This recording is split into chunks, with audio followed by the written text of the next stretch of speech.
So, welcome to Fit the Description, a Black men's podcast where various Black men come together to talk about life, society, entertainment, culture, and news, and wherever else we want to talk about from various Black men's perspectives. I'm your host, G, and today we got Norris. Yep, I'm her. And we have James. I'm just here not trying to get fined. And others should be coming in as the podcast is going. So when they come in, I'll let you'll see it. Either way, I'm all messed up. We're kind of doing this early. But anyways, I want to thank y'all for checking out another podcast. Make sure, do me a favor. You know what? Let me bring it up real quick.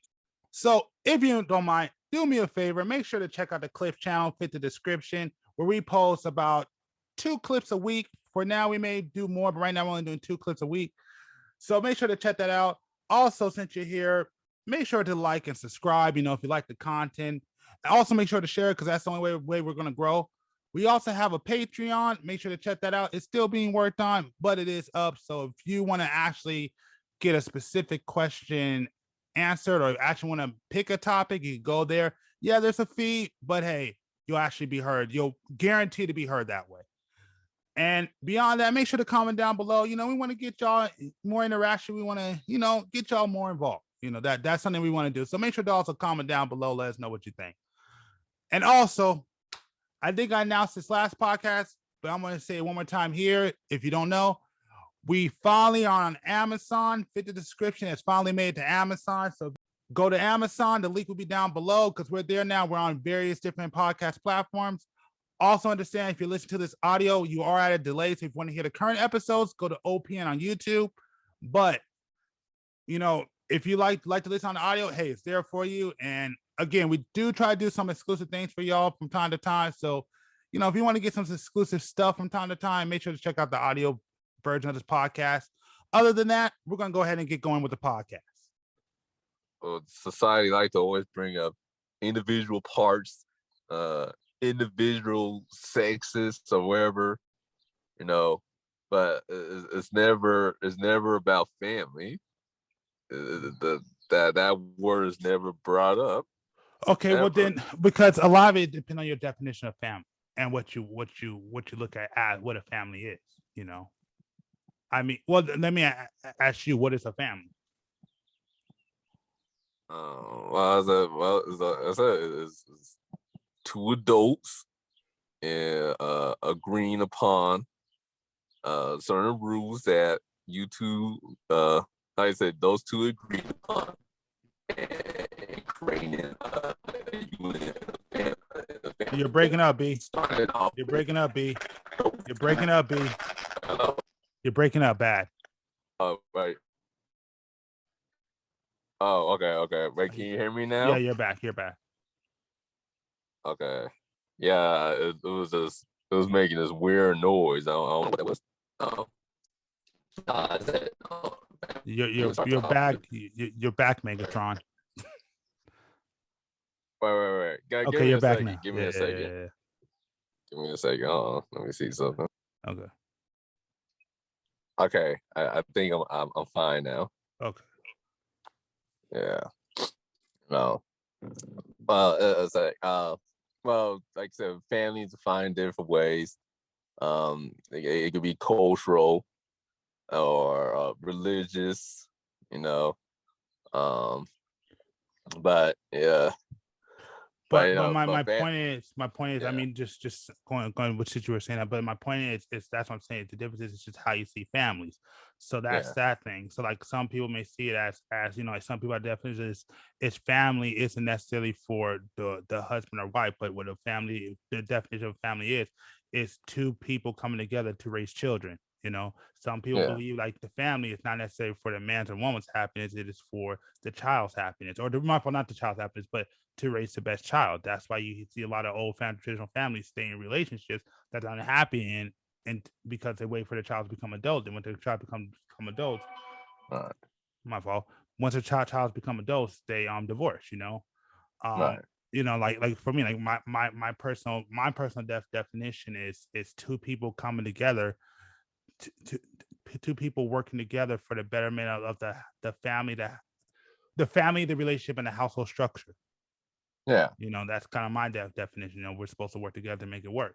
So that's why I say it says that it kind of depends on how you see a family. It's how you go about it.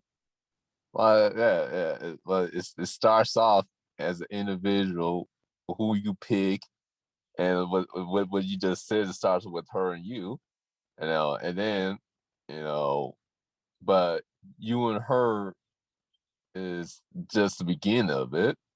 If you're productive, you're gonna start joining communities, or you going to, like I said, start teaching, start integrating into, I guess, if those two, if you agree on her or your cultural beliefs, that's going to be integrated, or your guys' spiritual or religious belief, that's going to be integrated.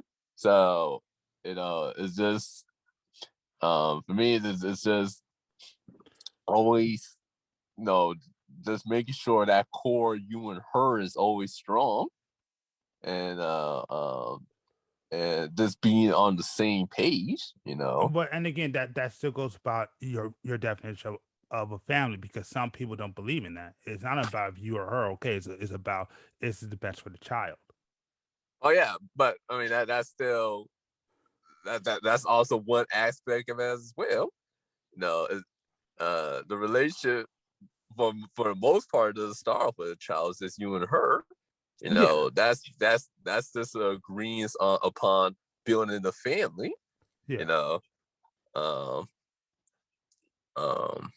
So yeah, man, it's literally just all just it's about you and her, and then just adding wherever you guys want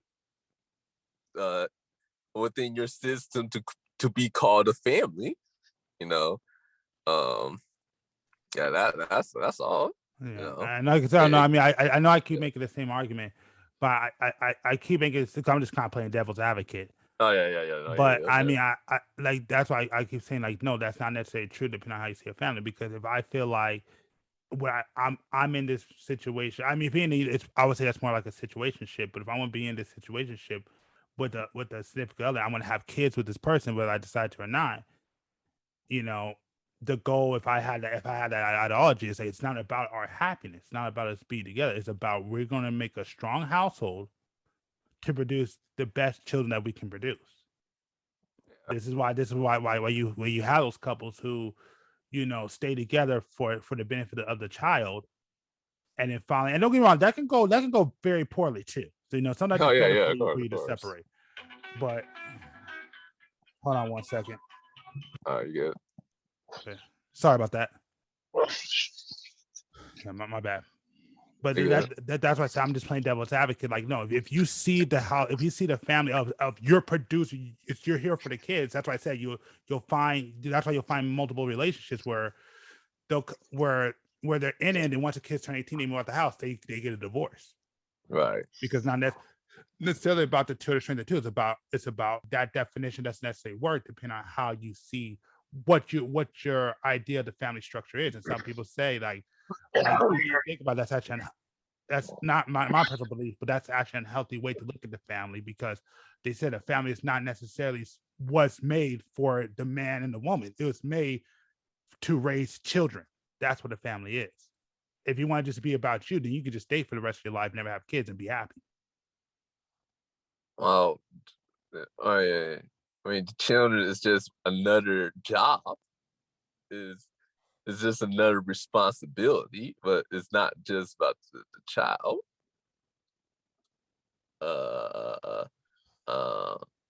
I hope people, this should be just announced. I hope people do their best to invest into their child. That's just it's just like as a man, doing being on this shit, take it. I hope you're doing that, or a woman doing what she does. I hope she does do that. But that to me, I like wherever is for me. It's just the child's important. you gotta do what you gotta do to take care of it because it can't take care of its, you know. But you know, the relationship to me is just it's literally the whole package. You know, is you still gotta take care of yourself. She gotta still take care of herself. You gotta take care of her. She gotta take care of you. You both gotta take care of the children. You know, on the general sense to keep a good balance. You know. Yeah. So then my question is, I mean, Uh-huh. whose happiness is more important, or who's is what you say within a marriage? Is it your happiness that's more important, like you as a family, or do you think it's your children's happiness that's more important?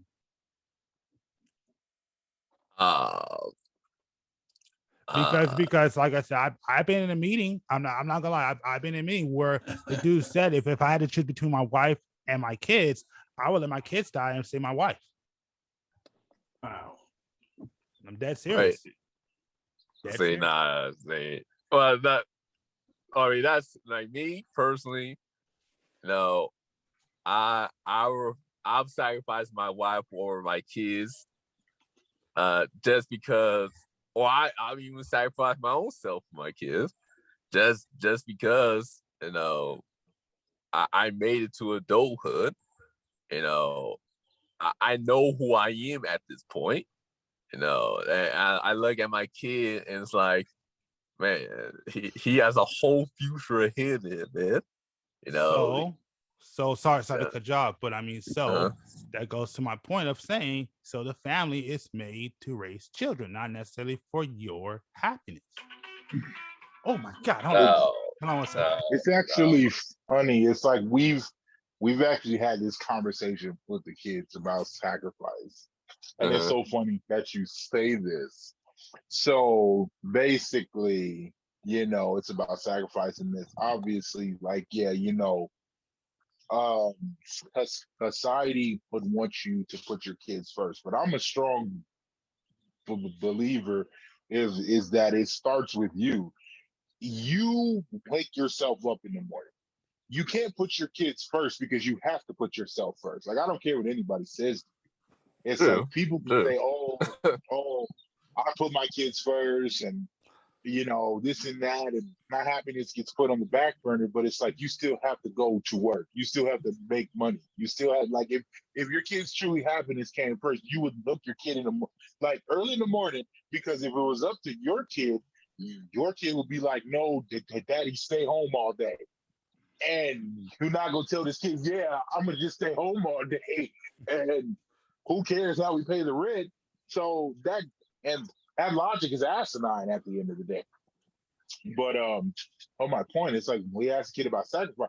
So, you know, like art, like one of our kids was like, oh, you know, I would choose me to live over you guys. Okay, that's fine. And I 110% agree. You care more about your life than ours. Okay. So I gave them a scenario. I was like, okay, so what if they kill me and mama? And let's just say they're on an abandoned building on the roof somewhere, and they kill us, and they just leave you there on the roof. You're not Bruce Wayne. You don't have an Alfred to take care of you, to teach you how to go on about life. You're going to be stuck on that roof for however long. You're going to be stuck staring at our dead bodies. You don't know how to work a phone. You don't know how to do, like, until you figure your way off this roof to get to the ground level of this building, and then you have to hope somebody is going to see you and want to help you. Now, it's a 50-50 chance you can run into another sicko and he's about some weird shit, or there's a 50-50 chance that this person is willing to help you. So that logic, that's why, yes, I rather choose my significant other over my kids, just because, hate to say it like this, like I said, I'm a realist at the end of the day. I can always make more kids. Hate to say it like that, but that's just the realisticness of it. It's like, and the time it would take to make more kids and would save me a time it would take to find a significant other that's going to accept my kids, that's going to deal with my I'm going to deal with her. No, rather just make more kids. And like I said, a lot of people won't be that honest, but like I said, I'm a realist at the end of the day. You can technically make more kids. You know, I mean, I guess, you know, depending on the type of scenarios as well, you know, of the situation. I always see it as, like I said, I don't have no kids, so I can't quite say, but for instance, like if a truck is coming, is about to hit your son, you know, would you just naturally just jump in front and push your son out the way? Is that like a natural thing for Oh you yeah, to do? no, well, yeah. If a truck is coming to hit my son, of course I'm gonna do whatever it takes.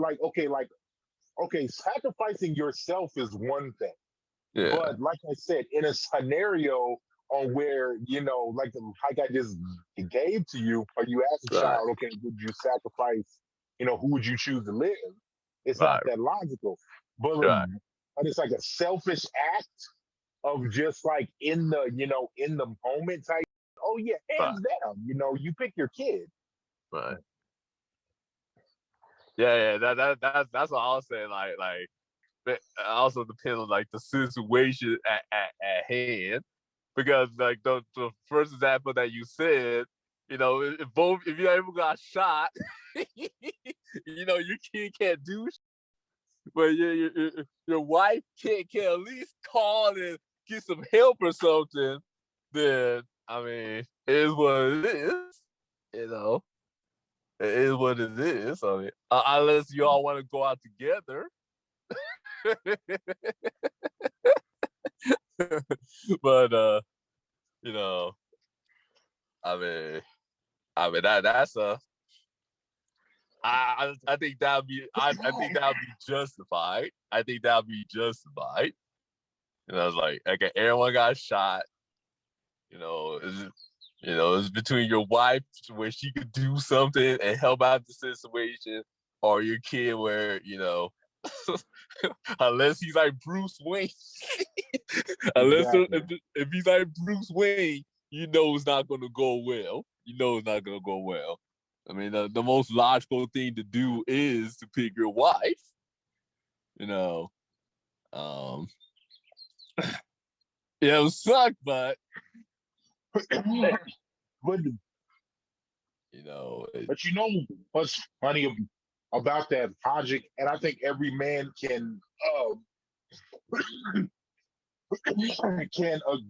agree with this, especially if he's a superhero fan. It's like we all would choose the hero's way out. It's like we rather die and right, sacrifice and have our kid know that their father was a hero instead of us taking care of them and sacrificing her.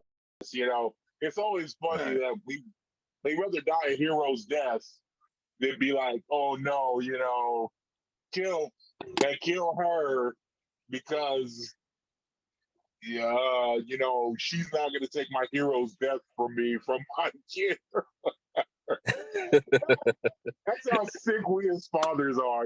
We care about the hero aspect. Yeah, I rather sacrifice myself because at least I was like, I'm not even gonna attempt to try to take care of this kid because who knows if I can do it or not. You kind of know that. Okay, she's got it.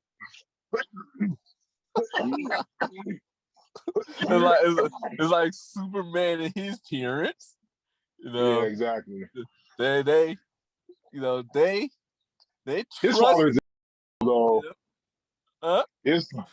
I said that his father's though. It's like, how do you only put a hologram of yourself and not your wife? Like to me, that's kind of but it's like you only say, okay, yeah, it's only gonna be like a hologram of me and not you. It's pretty up to me.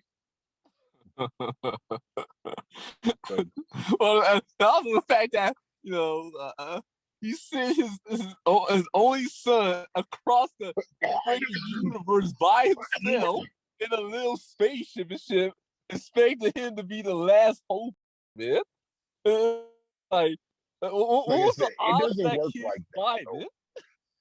That's the part about life, though. It's like if you choose, like I said, and that's what I was explaining to kids. If I Yeah. save you, and like I said, if we're walking and I push you out the way of a car and I get hit by this car instead of you, it's like I said, it's a small chance that this guy is gonna get out the car and kill you because there's no witnesses. It's like, no, if he hits me and he kills me and he sees that I'm dead and sees that you're laying there, this isn't a movie. He's not going to be like, oh, I'm going to take you under my wing and, make sure you're all right. The life doesn't work like that. Right. Or it could, Because I'll be the first one to say, if, hey, a hit and run, I'll put it to you like this. I'm not going to say which one because we're on a podcast, but it's a 70-30 chance that I would choose one and not choose the other. I'll put it to you like that. I'm not going to say which one I choose or I wouldn't choose. You guys can take it how you want to take it. But there's a 70-30 chance, 80-20 chance that I'm like,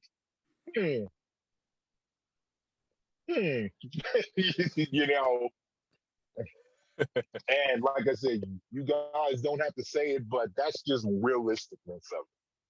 That, like, Right. I'm not gonna confirm nor deny that I'm not the mentor type. I'm not gonna confirm nor deny that I would leave this kid for dead with his father laying there. I'm not gonna confirm deny that I can sleep peacefully at night knowing what the fuck I've done. That's on the viewers to decide. Yeah, hold on 1 second. All right, we got somebody else came in. Yo, Adam, you there, man? Can y'all hear me? Yeah, what up? Oh, Adam? crazy Hello. boots. Oh, What's up, crazy y'all? boots. It might be a little bit of noise in the background. I'm walking right now. All right, well, welcome, man. You made it at literally at the end. That's pretty late. Definitely. All right, should we post the same question to Adam? See what he got to say on it, or do you still got more to say, Keith? Oh no, I'm done. Okay. So Adam. Yo.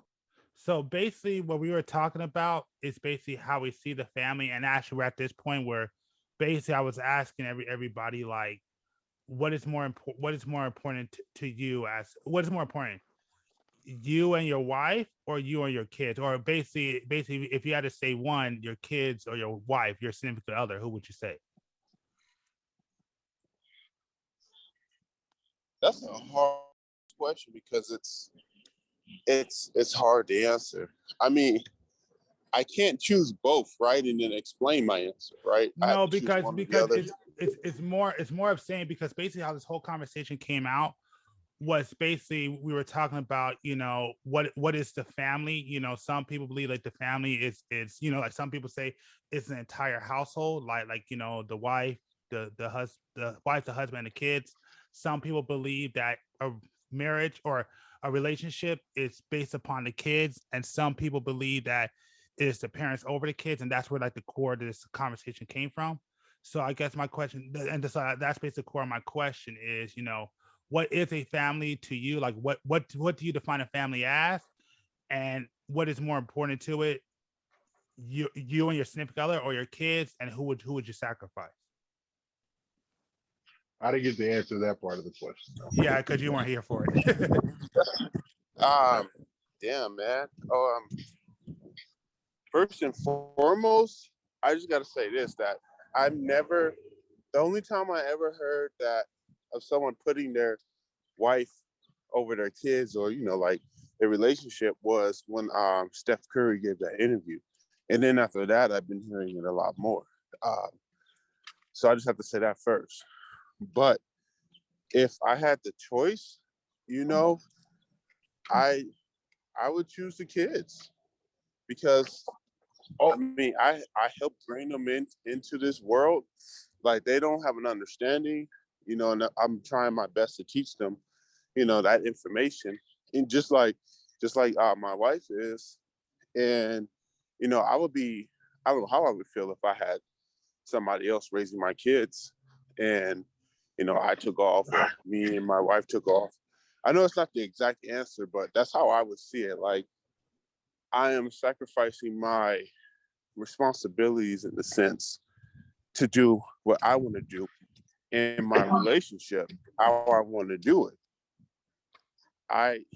You know, it's a deeper answer, but I don't feel like or think I should just go that in depth.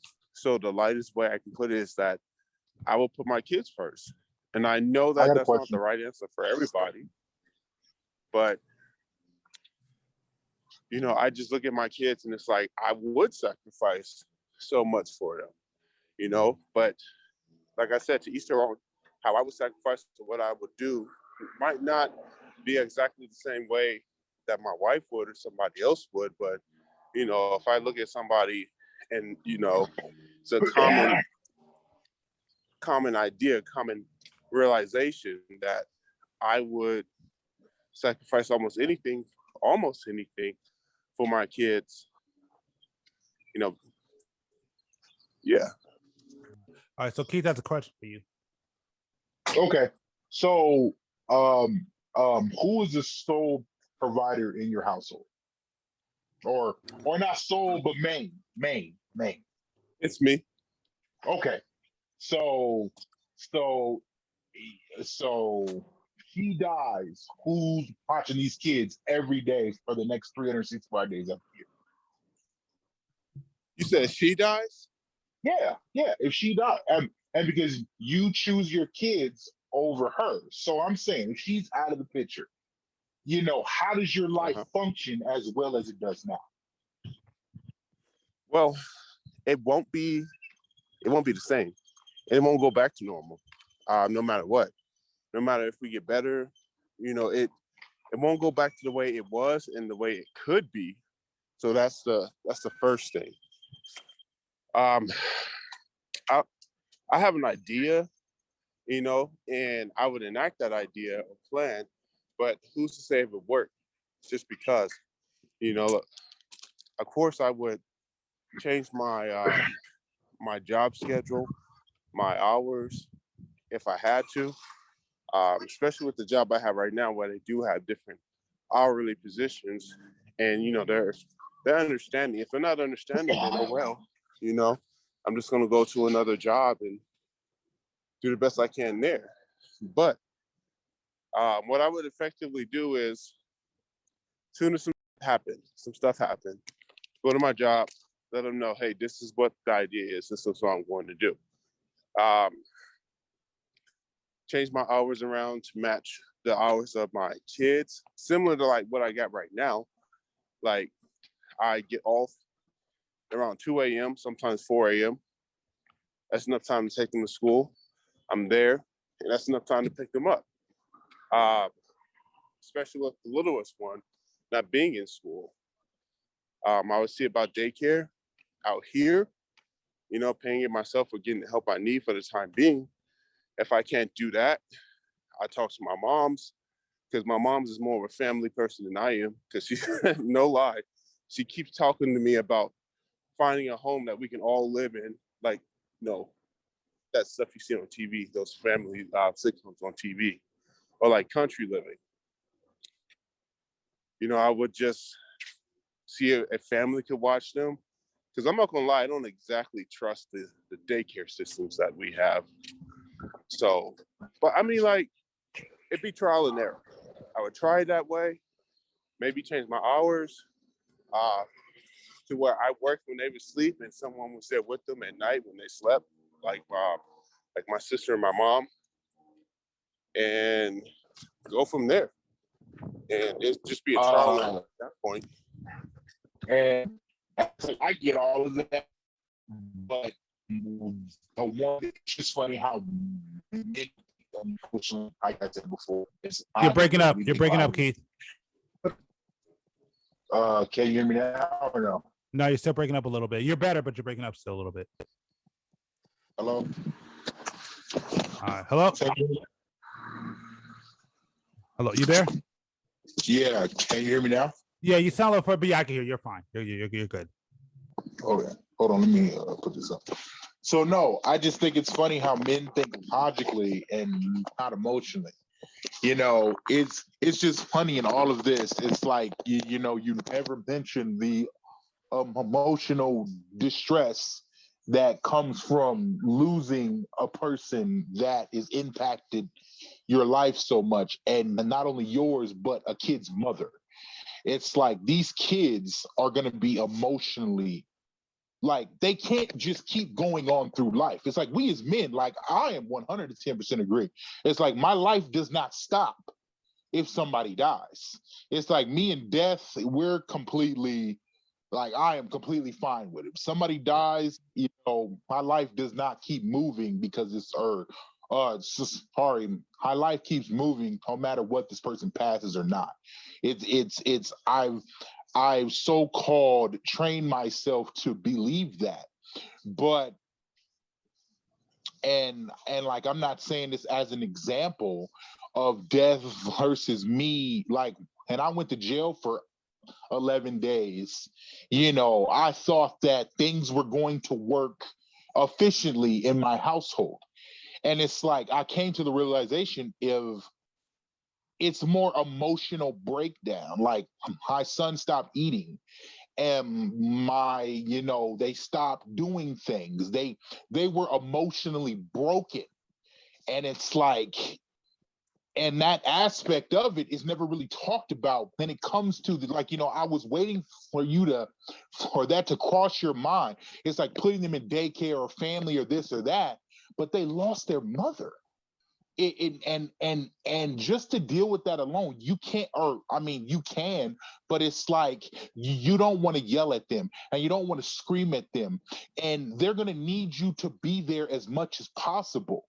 And that's going to take away from your money. That's going to take away from your time, because you're going to choose to put your kids first. You're not going to have that logic when you see a broken child. And in your aspect, it's going to be multiple children of multiple ages that are going to be broken because whether they lose you or lose their mother.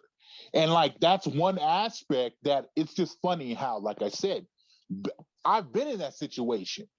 And it's like I had to hop on the phone with my son through prison and be like, bro, you got to eat and you got to sleep. And you're like, I'll be home soon. And it's like, when you go through that, it's a different type of ball game now. And it's not about money. It's not about figuring out a plan. It's about the people that rely on you are going to be emotionally damaged. And like I said, it's funny how nobody, like, or sorry, no man ever thinks about that, because a woman doesn't think about the financial situation. She's like, oh, well, I got my mom and my this and my that. It's just her emotional status that she cares about, or these kids. But like, men never think of that aspect. And like, I'll be the first one to tell you, as a man who is not the, is kind of the main provider in this house, yes, I think about logic. How, you know, how are we going to run efficiently? You know, I don't really care about people's emotions until that happened.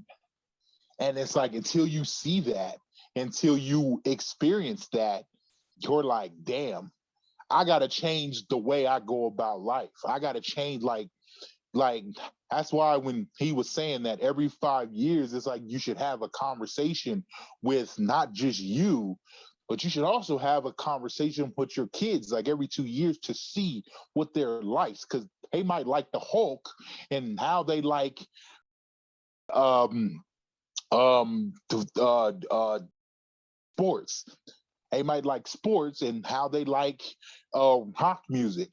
And it's like, and like, I feel like people don't really take the time to sit down, and it doesn't matter which age they are. It's like, I've always talked to my kids. It's like, we've always spent at least 15 to 30 minutes of just picking their brains. Ever since they were 5 years old, I've just picked their brains, because that's how you get to know as stupid as might sound, as stupid as they might say. It's like, they can say just about anything, and it's like I'll accept it because I'm their father. They said some far out that I'm never going to say on this podcast, but I would never have known that. I would have never have known that if I didn't sit down, because anybody who says they truly know their kids, like, I'm not saying that they don't know parts of their kids or their likes or their dislikes, but do you really, like, are you really willing to listen to the like they were telling me about that bear, that Huggy Wuggy, and it's like I had to go do research on this, and I'm just like, oh my god, this is what they were talking about. And it's like, and it's not my job to scold them for this, it's my job to teach them, like, okay, you know, Huggy Wuggy might not be the best. Like, I don't care about if you have the bear or play the games, but you need to know that, you know, there's a limit to what your mental capacity can handle at this age. And like, you know, it's just that aspect of it that, like I said, I'm not saying that you didn't think about that, a part of you didn't, or you haven't thought about it now, but being in a situation of not having your significant other, I've been on that side too, on where I've had to look the kids in their face and be like, hey, you know, it's just us and we gonna duke this out. But it's hard. It's hard to make food and your kids don't want to eat, or your kids don't have the strength to get up in the morning and go to school, and now you got schools calling you, asking you where these kids are at, and then they're sending truancy's letter, and you can't just explain to them that, hey, my kid is just not feeling it today. And because schools don't care about that, and they care about their paychecks, and you can't always pawn your like, well, see, me, I'm different. Like, I'm not knocking anybody, but my kids are my responsibility alone. Like, I chose to have these kids. I chose to have sex with a girl, birth these kids. These kids are nobody else's problem, and they haven't been in the last 6 years of their lives. Like, hold on. I just want to give Adam a chance to answer because I think he wanted to say something. Yeah, go. Yeah, Adam. Oh no, I was saying that. Sorry, y'all. My phone cut off on me, so I missed probably about a good minute and a half of the conversation. But I came back. First, I was going to ask Keith, what the hell is a Huggy Wuggy? Because I feel like I should know this, or I should find this out now. Huggy Wuggy is a bear. It's like a bear with teeth. Just, if you get a chance, Google it and Google the nursery rhyme with Huggy Wuggy. It's basically, it's from a video game. It's, yeah, like, I don't know. It's a stupid ass bear from a video game. So, you know, but you gotta look it up, do some research on your own time, you know. Like I said, I'm not going to take kids' experiences away, but I'm gonna make them understand that, yay, this ain't real. But at the same time, our kids get a lot of more freedom than other people's kids. Yeah. You know, because, you know, I've done everything in my power to put these kids in positions to be who they are, because you have to teach kids how to be good people before you teach them how to be athletes, before you teach them how to be actors, or just anything. Teach your child how to be a good person before you do anything. And what was your second question, Adam? No, I agree with Keith right there. The other one was that you're right. I was just going to say that I feel like he's right. You know, about that, having conversations with your kids. Because I can say I don't always have conversations with my kids because I'm just always busy. I'm usually always working. I'm always doing schoolwork. So when they come up and they talk to me, I try and give them as much attention as I can while I'm trying to turn in work or send out emails. You know, but for the most part, when I get in and I have time, I don't really have a lot of time with my kids because they're at school. By the time I get in, or I'm up. And then I got to go to work about an hour after I pick them up, an hour and a half. So I don't have as much time with my kids. And we don't even have the same weekdays off, Mhm. weeks, days off. So for me, that's a plus on top of it. I mean, that's not a plus, but that goes with that as well. The most that I'm able to do on my end is just go ahead and take my kids to the park as soon as they get off school for like 30 minutes or an hour, and then take them back to the house, then go to work. So I try to do something with them, just like Keith was saying, at the minimum, something, because it does make a difference. Because I get up whenever I get ready to go to work, and my kids are always telling me, "You never spend time with us anymore." And I'm like, "We're just at the park for the whole hour. I don't know what you're talking about." Or but it does hit you somewhere. It does hurt you because you're like, you want to spend more time. You wish you could spend more time. If I could, I would be like, yeah, Brittany, you can go ahead and get a full-time job and do this. I'll stay at home with the kids because I like that. I like the whole aspect of it. But having to get used to it for like, the rest of your life by yourself, yeah, that's a whole new aspect that you just have to understand and get used to, And as far as being more emotional with it, I definitely agree with you with that. Like, women are more emotional, as any women out there listening is not saying anything. It's just, that's just how it is. You're like the emotional half, we're more so the logical half, and we come together and we make this one perfect thing most of the time. But no, it's that's just how it is. Brittany will be more emotional with the kids. I'll be more logical with them. I'll try to be more emotional with them, especially my son. So, I do agree with you, Keith. Well, I mean, everything you guys say, it comes back to the point where, I mean, then that's what, like I was saying earlier, that you need both parents. They're both necessary in raising a healthy child, in my personal opinion, I mean, because you said it better. I mean, Keith, you brought up a great point that I wasn't even thinking about, but you're right. Like, if you listen to it, it's like a lot of us dudes only think about the logical side. That's why your wife is supposed to be there to take care of the other side of it. And that's why it pisses me off. And why, I listen to women when they sit down around and say, "Oh, I don't want no man, I don't need no man," whatever. But it's like, I never heard a man ever say, "I don't need no woman," ever. I've never heard any man in my life ever say, I don't need a woman. I've heard men say, "I don't want to deal with women." I've heard men say, "I don't need women" when it comes to surviving on their own, but not necessarily where it's like, I don't want a woman to ever be around with her. We don't ever try to be like, "Well, I don't need no woman, I could do it by myself." No, it's never like that. Like, I've always heard from men like, "Yeah, I want a woman. Yeah, I want somebody on my side," or like, "Yeah, if I find one, I do." But no, I've never heard a man say, "I don't need no woman." But man, do I hear it. Even girls I've dealt with can tell me that to my face. I don't need no man. Like, it's annoying. Like, no, if you want to have a healthy relationship, you kind of got to understand we kind of need each other, to make this situation work. I mean, I do feel like women know how to work, but yes, if you're a stay-at-home mom, it's a little bit hard to adapt the logic situation. That's why in my household we have both, and I was able to adapt the more emotional side of things because it's just like Adam said, it's like when your kid comes to you and tells you that you work too much, because I was working 2 or 3 jobs. Yeah. And I had money. I had more than enough money.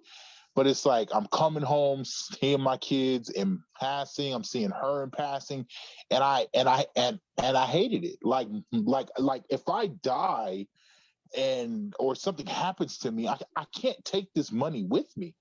And so, yeah, I had to sacrifice a little bit, but it's like over time, I gained back what I sacrificed.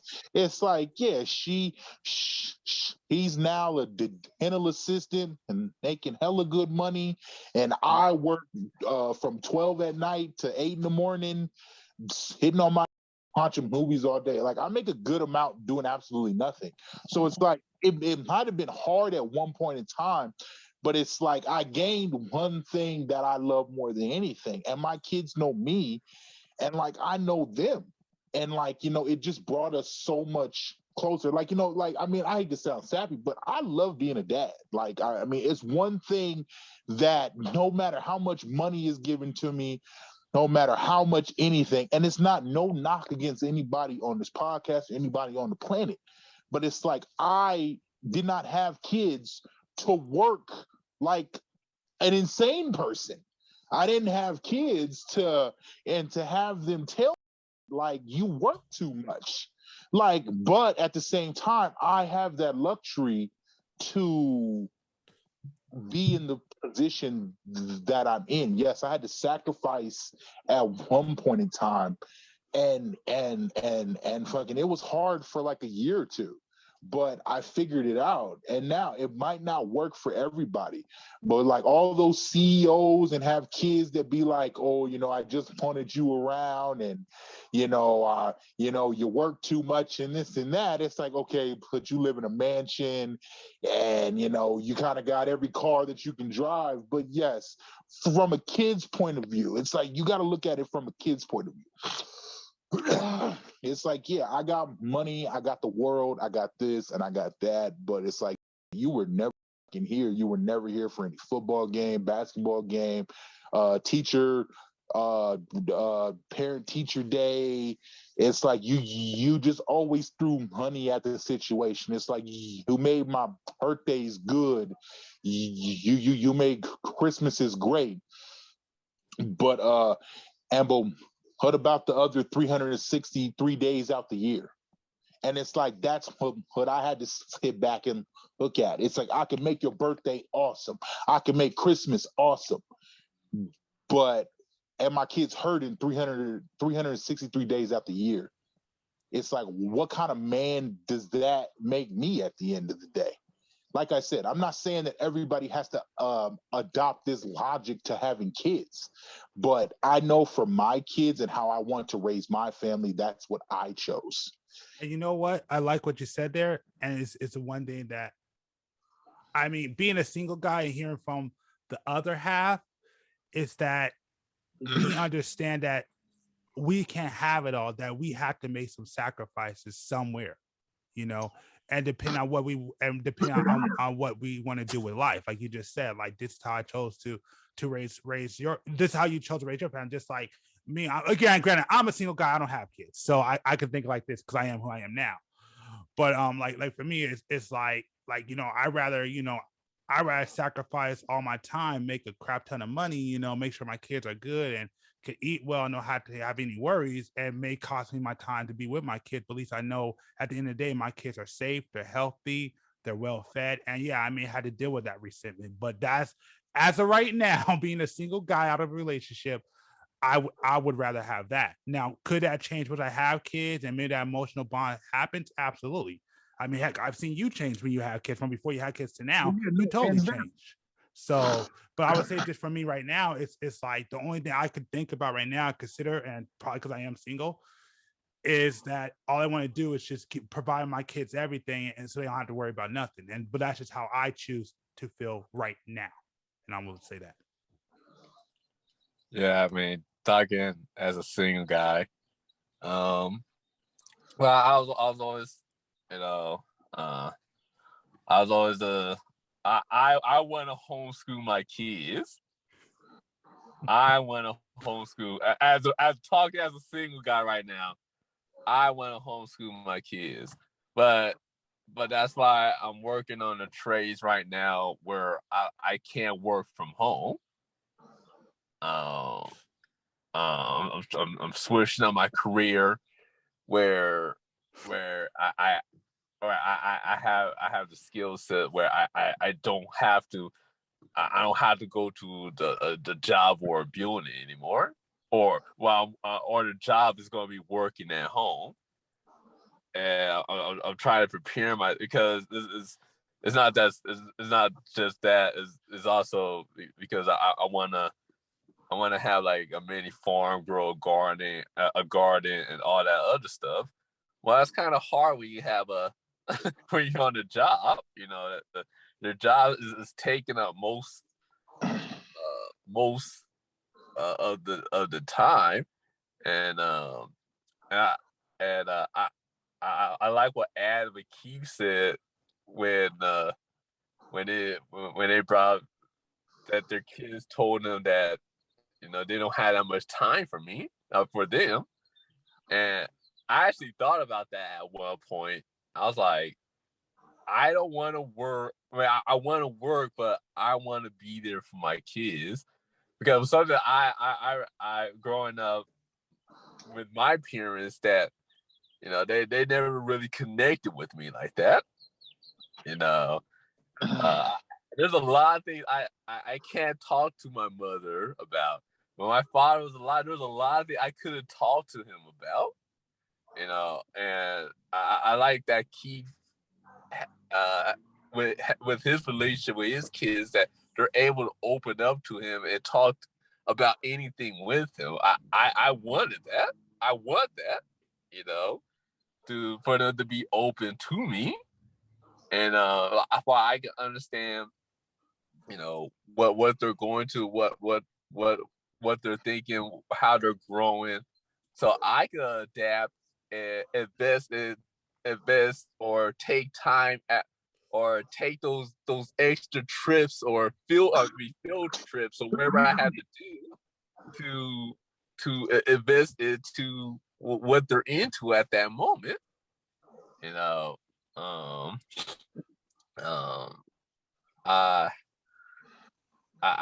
know.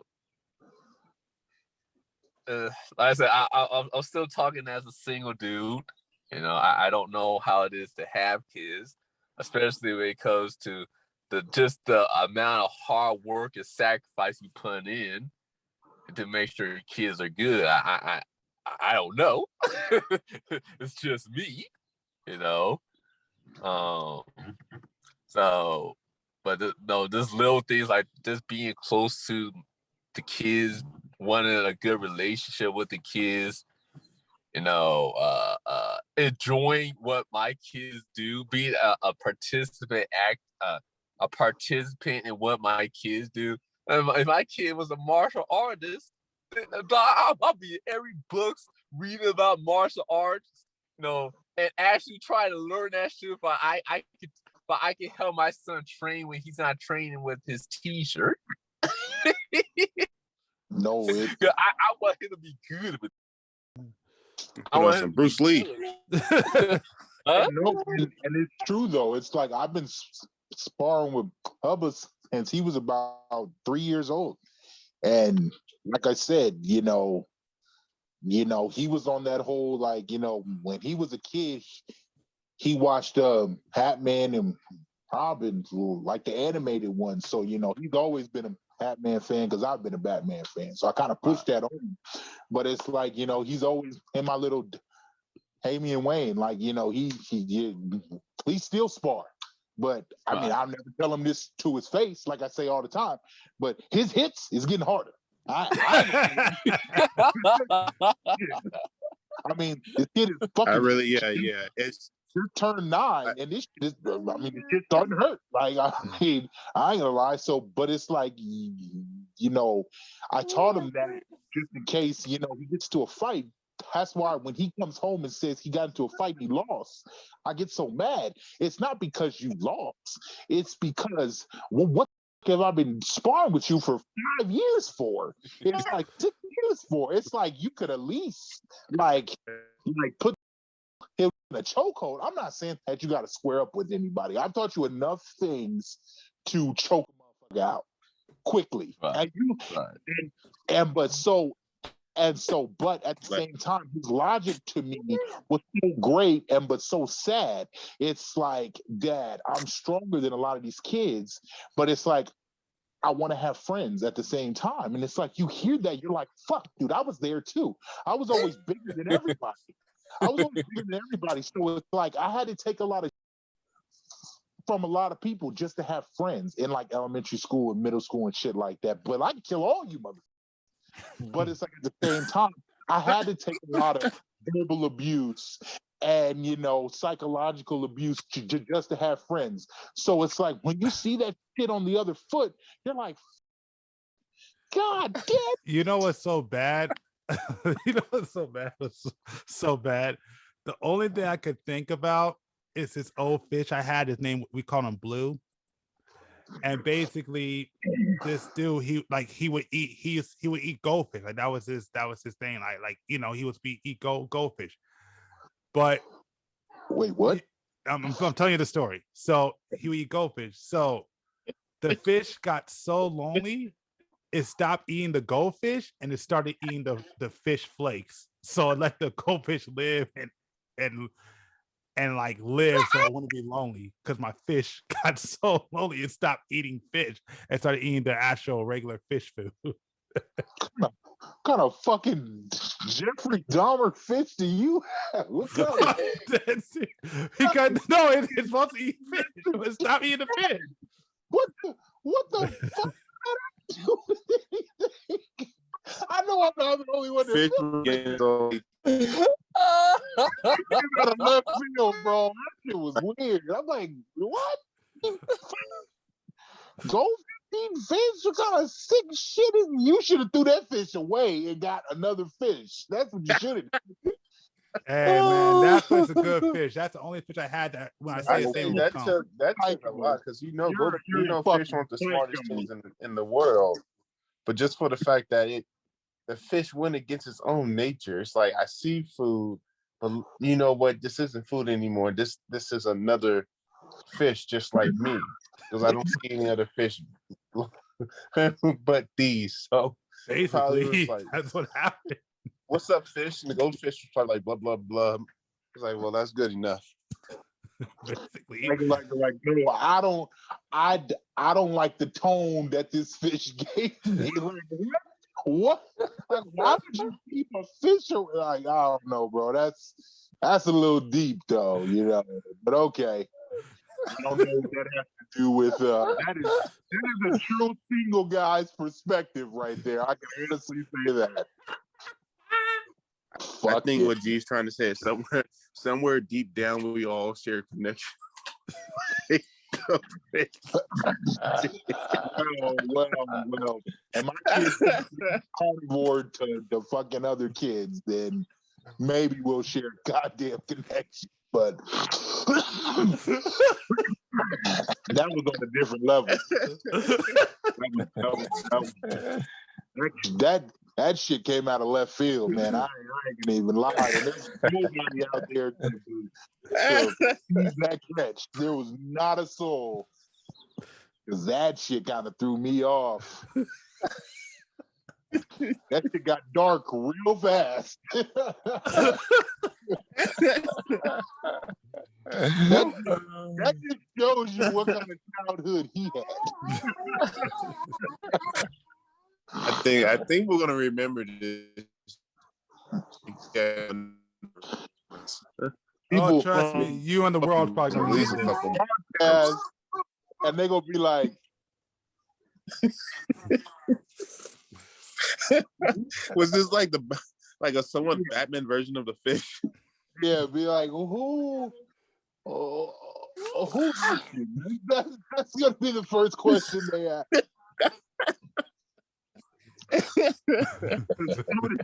Saying, man, you know, I've known you for 18 years, 19 years now, bro, and I still ask the question, who hurt you? Who hurt you? Let me find this person and just hurt them back, because you got some traumatizing stories. And then it's crazy because the goldfish you had, but a goldfish's mouth ain't that big to eat another goldfish. Well, no. Okay. So Blue wasn't a goldfish. I forgot what he was. But he wasn't a goldfish, but he was supposed to eat goldfish. Okay.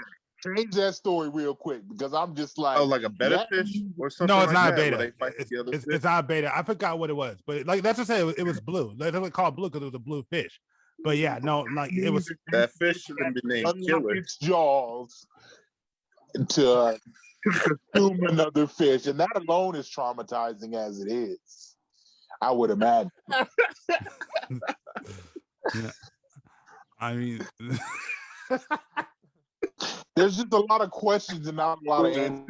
All right, so G, You just go to the pet store, buy goldfish, and watch the fish kill other fish. Well, it's supposed to eat it. So yeah, it's his food. So it will eat it. That's what the fish guy told you? Nah, bro. He only eats other fish. Yeah. So it would eat You just need to start saying, "I plead the fifth." Don't answer no more questions. You are literally Amber Heard right now. You just keep digging. You just keep digging. Keep on digging that hole. Oh man. What are you laughing for? I mean, My son came here. getting a gift. He didn't even hear the whole story, but he started laughing. I know that much because I guarantee you, a goldfish comes in this house, starts eating other fish. That must be straight out the house. I'm throwing the bowl away. I'm throwing the fish away, and I'm throwing the damn. Hey man, hey Keith, don't forget to sage the room. That's scary shit.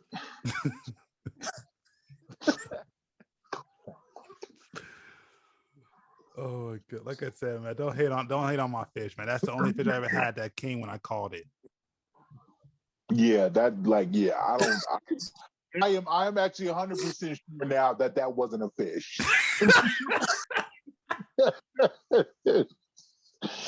You clearly had some other species of aquatic life, but it's a fucking fish. Nah, G, I gotta ask you something. All right.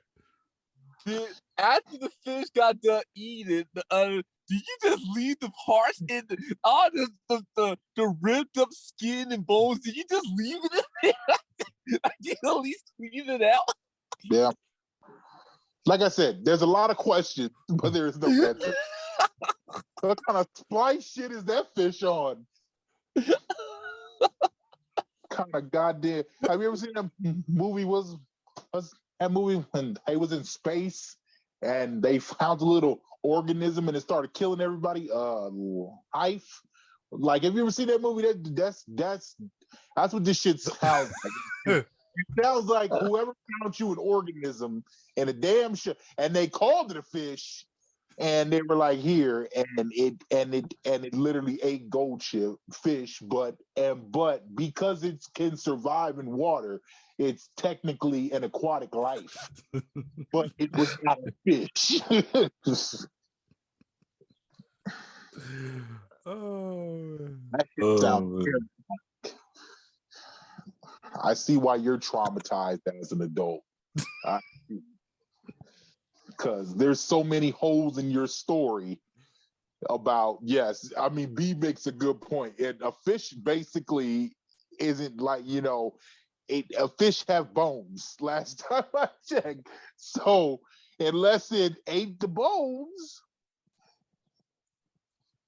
it doesn't matter. Was this a big fish or was it a small fish? It was a big fish for the tank, I would say. How big was the tank now? I can't. Are we talking like regular fishbowl tank, or are we talking about like a No, it was a bigger. Like, it's kind of like would fit, like, I would say halfway or a quarter or halfway, depending on the wall, depending on your wall. So like in my grandma's house, it like fit half of the wall. Okay. Half of the whole wall on one side. House? Huh? Was this a low-bearing house? Was the wall large? Was it a large wall, or was it kind of like, a low ceiling house? B, did you ever go to my grandmother's house? Oh, not your grandmother's, no. Okay.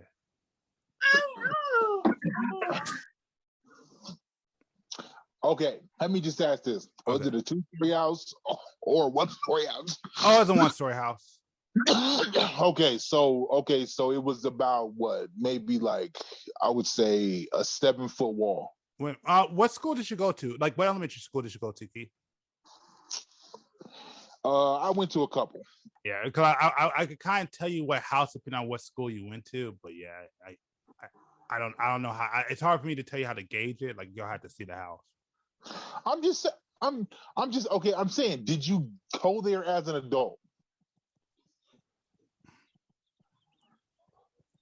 How long would you say? Did you go to your grandmother's house anytime as an adult? Like in my early 20s? As an adult. Because it's been probably over 10 years I've been on my grandmother's house. But anytime 18 or older. 18 or older. 18 or older.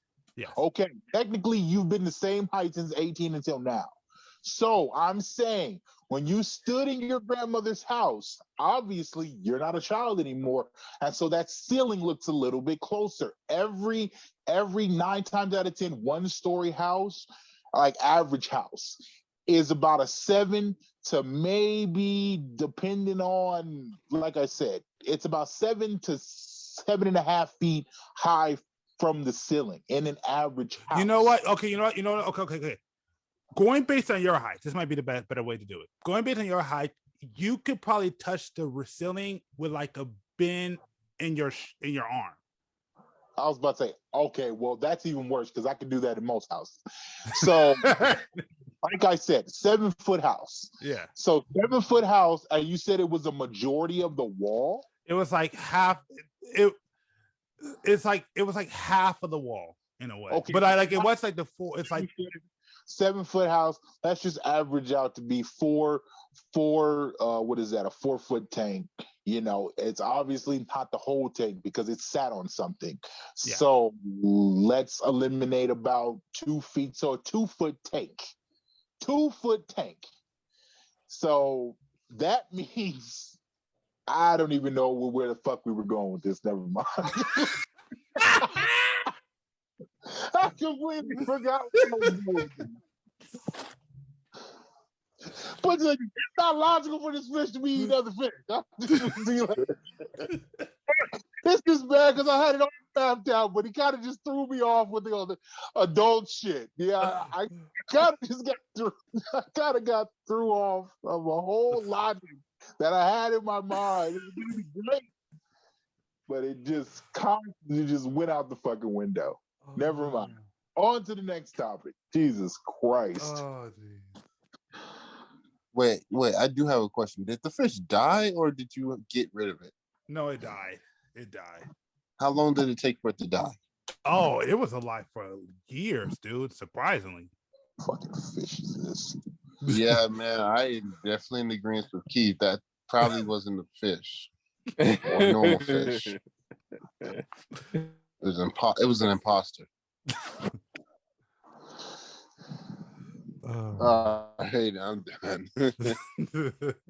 Next topic. Hold on. This is for the audience.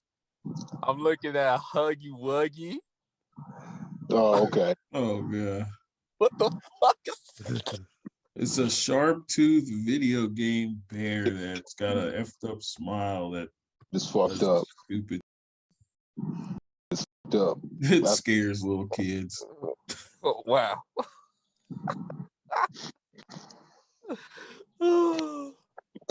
Oh, damn, what the hell? You know what this looks like? This looks like Five Nights at Freddy. Yeah, see, my son has that like on his birthday out in the pier. We spent $40 on one of them stuffed animals. This thing? Oh.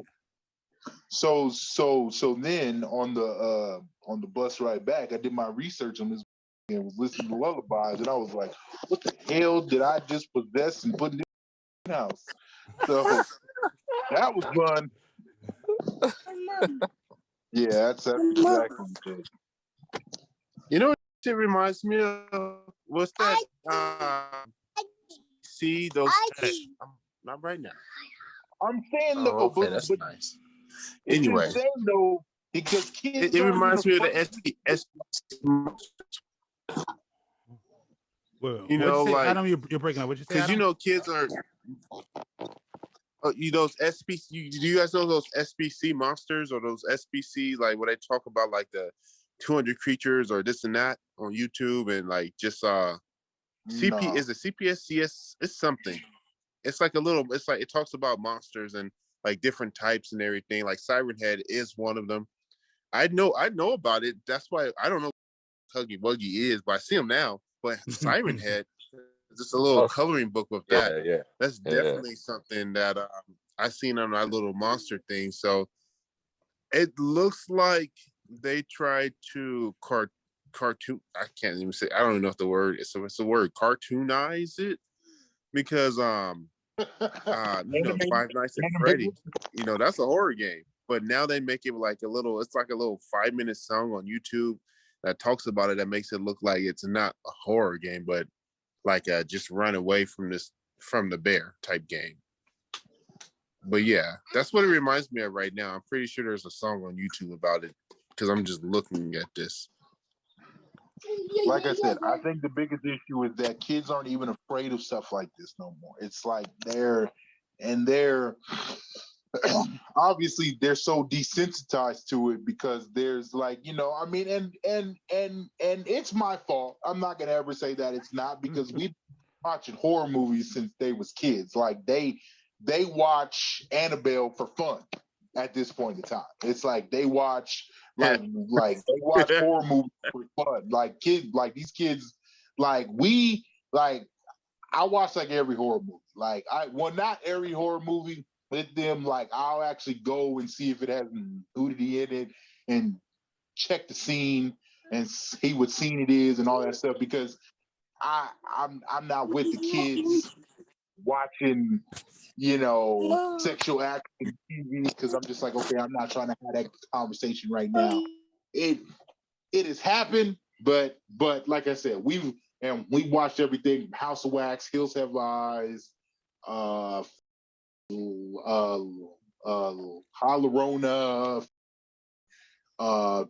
Wish Upon, just every horror movie you can think of in the last probably 10 years. These kids have watched twice.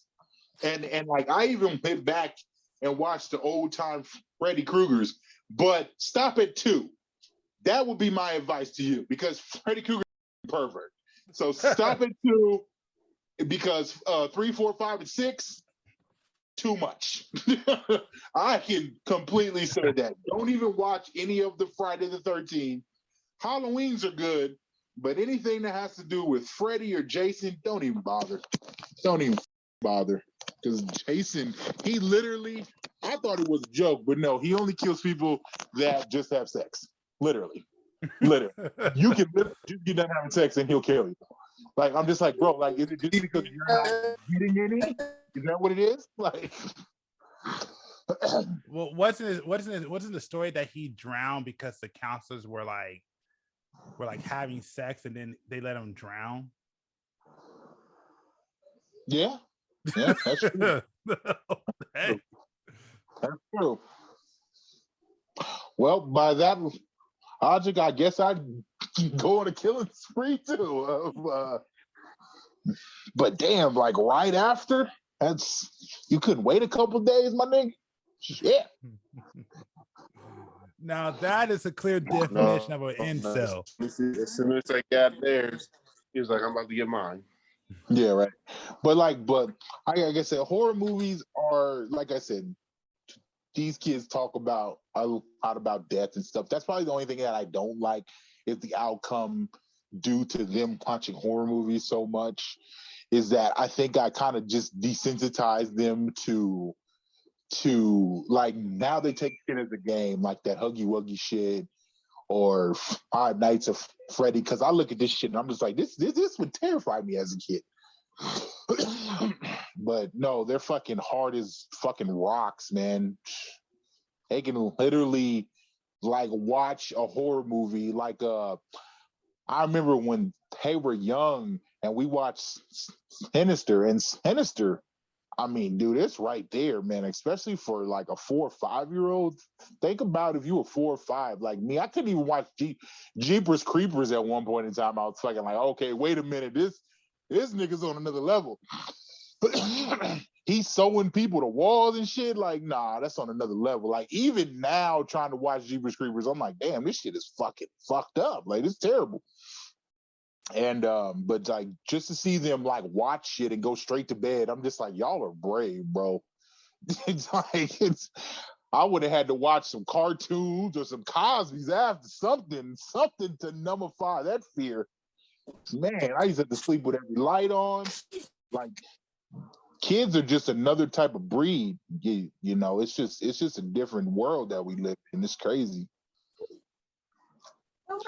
Like horror games, it's like I have the VR on PlayStation, and I was having them play Resident Evil. Oh man. And like they're just laughing, playing it, and I'm just like, you motherfuckers! Like, I'm over here fucking running for my goddamn life through a fucking attic, and my son's like, oh well, I'm just gonna die anyway. Let me just go in this door, and I'm just like, what the fuck?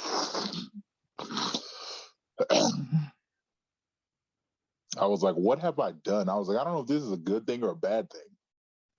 Well, if they turn to doctors, it's probably a good thing. It's in between, in my opinion. But I'm saying, like, what if a ghost ever does come into like some paranormal activity? It's like I don't need to be friends with Tony. I need you to tell me about Tony so Tony can live in this motherfucker by himself. That's what I need you to do. I think when it comes to that type of stuff, Keith, we're good. Like, you know, because our kids will be like, you know, like, this is scary, but we've seen this type of stuff before.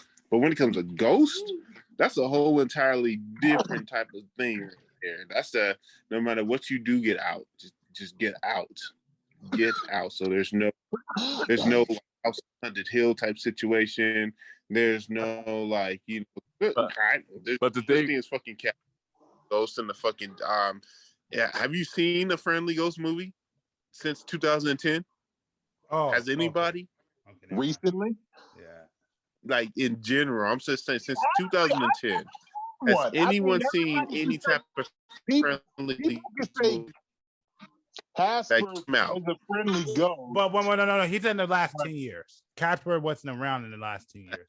No. Well, no, I'm saying people say that Casper was a friendly ghost, but what about his like his fucking brothers? They were fucking shit too. Or Casper, yeah, he might have been a nice ghost, but he left mess wherever he went. He ain't that goddamn nice, bitch. You know you can't eat, but yet you consistently eat and drop shit all over the floor. That ain't nice. Last time I checked, I gotta clean up after your ass, knowing you can't eat. That don't make no sense to me. I'm good. I know that probably in the 1990s, you know, there was a eating a friendly ghost because it was put out there, or maybe someone create Casper. But now in this day and age, he left. He's not here no more. It's just all these fucking I'm gonna kill you ghosts and possess your body and time type shit going on. Did anybody actually notice why Casper was a friendly ghost? Who? He was that died. He was a child. Yeah, he was a kid. That's why his uncles, those other ghosts, they were adults and they were assholes. Yeah. But Casper was a friendly ghost because he was a kid. He was a little kid. Yeah. I thought that was effed up in itself. Oh yeah, because didn't he get like hit or some shit? Like he got hit or strangled or some shit. I forgot what happened to him. But I think that in his origin story, he got hit by a car. Or, you're right, Keith. It's probably had two origin stories, but one of them did involve him getting hit or dying by a car. Yeah, but still, yeah, he was a child. He didn't know any better. That's true. It's the only reason he was a friendly ghost. He was a baby. He was a fucking little kid. Honestly, what was weird about the movie though is that you had him as a friendly ghost, but it's like when he became Emporio, he was like a teenage boy. Like, yeah, that's true. Kind of sense to that, man. Oh, you mean I know. And because who was it? It wasn't Winona Ryder, because she's in fucking Beetlejuice, and like I remember that ghost movie more than I do Casper. Yeah, but Beetlejuice was the shit. I just have to put that in. But what's her? Goddamn, it's not Winona Ryder. Christina Ricci. She was in Casper, but she was like a fucking teenager or an adult. Like, that's what I'm saying, because they kissed at the end. That's why I said, like, damn, like he was he was supposed to be a kid, but why the fuck did he become a goddamn teenager? That was weird. I think that in the original cartoons and shows that he really was a kid, but in the movies that they did, like, it was insinuated that he was a kid until the second movie. Then it was like, oh, he was a teenager, and it was, I guess that was his age at that point. But right on that again, like, it was never really any history of his age, just that he was a kid that got hit, and then that's from the movie being a teenager, going to that dance. Oh yeah. Yeah, no, but there's no there and there hasn't been any happy possession movies of ghosts. But that's why when people are like, oh, ghosts are usually family members that watch over you. And I mean, I guess that's one way to look at the creepiness of shit being moved in my house, I guess. I mean, Uncle Tim's like, nah, bro, I don't want this Xbox controller here. I'm going to go put it in the bathroom. And clearly, I don't take my controllers in the bathroom. I know I didn't put the shit there. I know that. And my TV ain't on the toilet. I know that much. Did you see that video of the dude who thinks his house was haunted, so the refrigerator door opened and closed, and that fool dipped and like left his kid and shit? No, I didn't see that. That's some fucked up funny shit though. Okay, see, but that sucks for like a black man, because like that's like one of the first things I do and I come home. It's like, if you're gonna possess something, possess my closet or my bathroom, but don't possess my fucking refrigerator. Like, come on, man, I can't drink this shit now. Like, all I wanted was a soda, before I laid down. But now you're fucking with my refrigerator with all your ectoplasm. Fuck you, bro. Fuck you. I think that's the, like, every time I think of that, I think of fucking Ghostbusters are just slime being over everything, and can't fucking.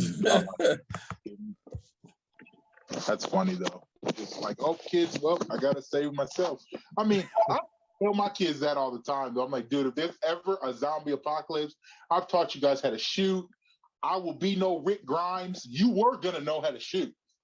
Fuck that. Like, I'm gonna teach you how to take a life. All of that He's shit. like touching ball with you? If I have, You need somebody to play ball?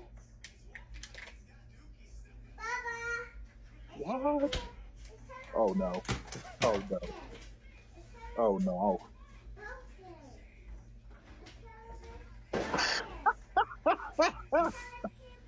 I'm taking the Xbox and I'm getting the fuck on. He's not touching ball with you? That fool did. Nah, I don't blame him.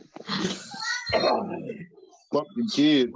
I tell them all the time, I'm like, I can't be saving you in a zombie apocalypse. You bet, like, I could carry my damn self, so y'all better figure it out. And like, I expect them to do the same thing. But if daddy needs help. It don't go vice versa. Yes, okay, if you can go get help, okay. But if you see daddy struggling behind, I'm gonna need you to pick the AR up and start blasting. Man, that shit was hilarious. That dude dipped like, no, you know what? I'm out. Nice ass house too. It's like I just paid cash for this house. You know what? That gotta go. That's gotta go. Can't just stay in a house with ghosts. I feel like that's my biggest fear because I don't want to leave my, but I also can't live in a house that's possessed. Like there's a ghost in there. You win. Now look, for me, the only thing I would need to get is my game system and my laptop. Because my kids And that's want to be everybody. I outside. feel the same way. Yeah. I would the Xbox and the PlayStation. I don't need the cords. All I need is the hard drives. I need my laptop, the hard drive. I could start over on everything else. So I could buy a new TV. I could buy new cords. I could buy new all of that. But I can't. Obviously, you can't find a fucking PS5 in this goddamn world to save your fucking life, for one. So I have to leave with that. I literally have to- Huh? Fucking camera. What, riding around it? And a fucking Xbox Series X, you can't find that shit either. So I'm gonna have to take those two. Like I said, that nigga is like I said, give me my two game systems. I don't care about clothes. I don't care about shoes. I got like 30 hats. I got like 16 chains. Just give me my two game systems and a laptop, because if I don't take a laptop and my hard drives, they literally have to burn up in the fire. Like it's already a cease and desist for my hard drives to, you might as well break them when I die. Don't even I think that look. go on. Don't even go on.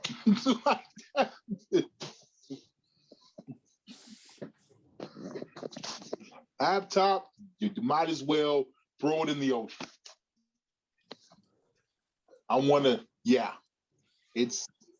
I've literally had that laptop for maybe like 6 years now, and it's done me great.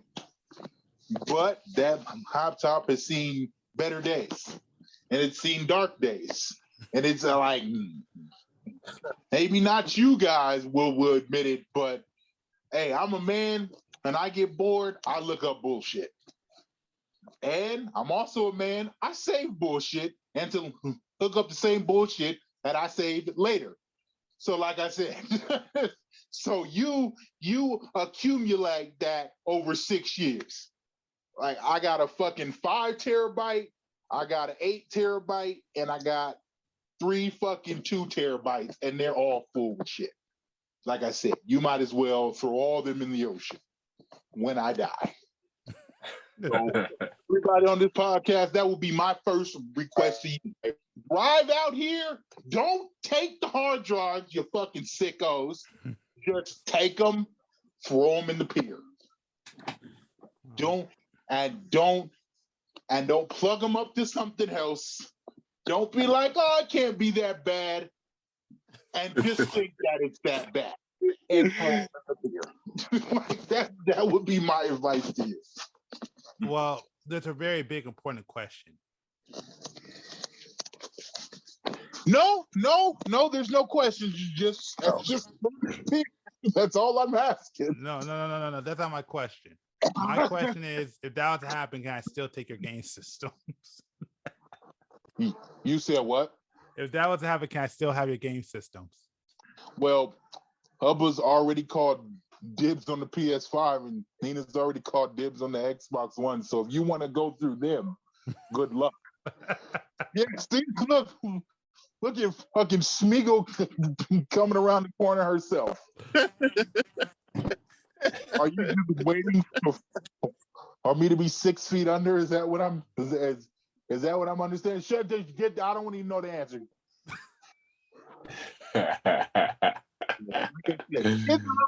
You know what? And I can't get mad at it. You know, because I'd feel the same way. Oh. Your guys' TVs and your Xboxes, but y'all just planning my death. Good luck, motherfucker. It ain't no throw I'm off the train on this bitch. You're gonna have to kill me. Good luck. So, well, anyways, let me go ahead and end this podcast. Once again, I want to thank everybody for coming in on this podcast. I want to thank B. I want to thank James. I want to thank Keith. I want to thank Adam. I want to thank Norris. Definitely appreciate it. Thank you to all the listeners who sat there and listened to this entire podcast. We definitely appreciate y'all. Once again, make sure you check out the Clips channel, fit the description on YouTube. And also, if you listen to this on the podcast platforms, you are at a delay. So if you want to hear the current episode, make sure to go to the OPN on YouTube and you will get the current episode. We do plan on spinning you up. Hope we can do it soon. But right now, like I said, I kind of like it how it is now because you never have to miss an episode, unlike the people on YouTube. So you will always get one. Outside of that, again, we have a Patreon, and of course, I said at the beginning, I'll say it one more time. We are now on Amazon. That is definitely a good celebration. Definitely happy about that. Our goal is to make moves. And also, I got some information on the website. I talked to the web designer. He said he's about 50% done with the website. So hopefully that will come soon. And once that happens, we will have some freedom and we'll be able to say whatever we want with no censorship. So hopefully that comes soon. So beyond that, I want to thank y'all. Appreciate y'all. Thank you for checking out the podcast. And yeah, we'll see y'all next week. Have a good one. Peace.